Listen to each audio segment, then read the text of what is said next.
할렐루야, 예수님의 사랑으로 성도 여러분을 사랑합니다. 지난 세기인 20세기는 전쟁의 시대였습니다.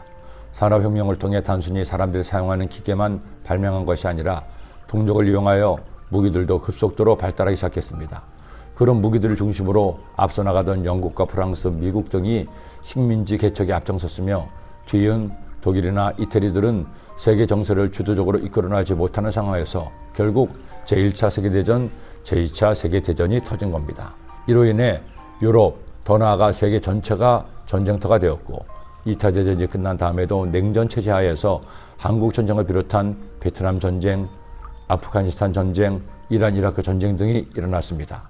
소련의 해체 후 일어났던 유고 내전은 군인뿐 아니라 아무 죄 없는 민간인들의 목숨도 숱하게 앗아갔습니다.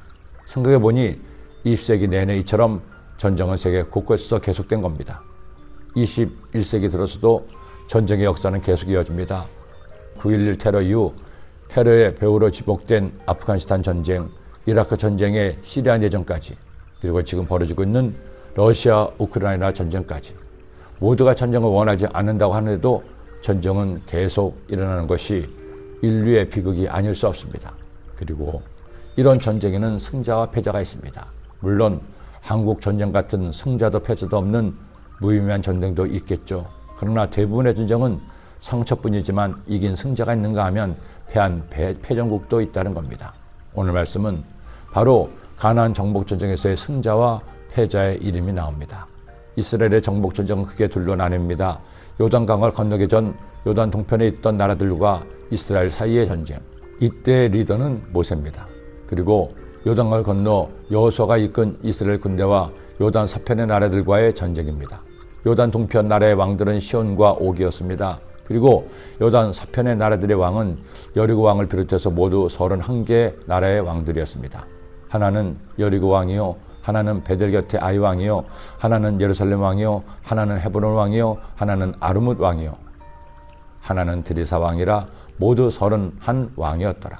그렇다면 이긴 나라는 민족은 누굽니까? 바로 이스라엘 민족이요, 그들의 지도자 여호수아입니다. 여러분, 지금부터 3천 수백 년 전의 역사를 기록한 말씀입니다. 그 오래전의 역사에서 이긴 나라와 패한 나라가 이처럼 극명하게 갈렸습니다. 그 이름이 지금까지도 모든 인류에게 전해지고 있습니다.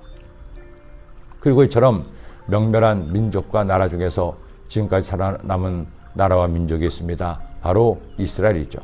이스라엘은 인류 역사상 대단히 특이한 민족입니다. 물론 중국, 일본, 대한민국, 이라크, 이란, 그리스, 로마 등 오랜 역사를 이어온 나라들이 있습니다. 그런데 나라의 이름은 수천 년 역사에서 계속 바뀌었죠. 하지만 수천 년이 지나도록 변하지 않은 민족이 있습니다. 바로 이스라엘이죠. 야곱의 새로운 이름이었던 이스라엘은 민족의 이름이 되었습니다. 그 이름으로 애굽에서 탈출했으며 마침내 가나안을 정복했습니다.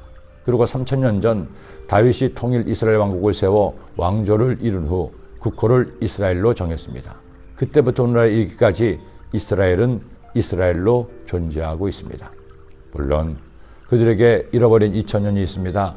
하지만 2000년이라는 엄청난 박해 시기가 있었음에도 그들은 그들 민족의 정체성을 간직했죠. 성경을, 히브리어를, 그들의 역사를 계속 이어간 겁니다.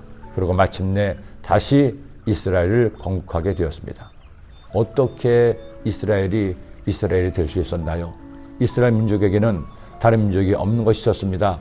이 세상 만물을 다스리고 인류의 생사복을 주관하시는 야훼 하나님이 계셨습니다. 야훼 하나님의 말로 이스라엘 승리와 회복의 가장 큰 동인이십니다. 모세가 제단을 쌓고 그 이름을 야훼 니시라 하고 이르되 야훼께서 맹세하시기를 야훼가 아말렉과 더불어 대대로 싸우리라 하셨다 하였더라. 저는 우리나라가 이스라엘 민족같이 이런 나라가 되기를 기도합니다. 애국가의 가사가 우리 민족의 미라가 되기를 소원합니다. 동해물과 백두산이 마르고 닳도록 하나님이 보호하사 우리 나라 만세. 하나님이 보호하사 이스라엘 민족을 지키신 야 하나님이 대한민국을 지켜주기를 기도합니다. 인류의 구주이신 예수님이 우리 한민족의 구주가 되기를 간구합니다. 보혜사 청년께서 우리나라를 눈동자처럼 돌봐주기를 소원합니다. 그러기 위해서 남이 아닌 내가 할 일이 있습니다. 첫째, 그렇게 해달라고 하나님께 기도합시다. 둘째, 남한을 넘어 저 북한 주민도 전 세계 사는 우리 민족이 다 주님을 믿도록 목숨 걸고 전도합시다. 셋째, 먼저 믿은 내가 다른 사람도 예수님을 믿고 싶어지도록 본이 되는 삶을 삽시다. 그때 이 땅에 그리스도의 계절이 찾아올 것입니다. 하나님의 보호하사 우리나라 만사가 될 겁니다. 기도합니다. 하나님 아버지, 지난 5천년간 우리 민족의 역사를 이끌으신 하나님, 이제 주님이 정하신 때가 되어 복음을 접하게 하시고 예수님을 믿어 하나님이 기뻐하시는 나라가 되기를 원합니다. 주께서 보호하사 이 민족을 지켜주시고 이 나라에 새로운 역사가 쓰여지도록 인도하여 주옵소서. 예수님의 이름으로 기도드립니다. 아멘.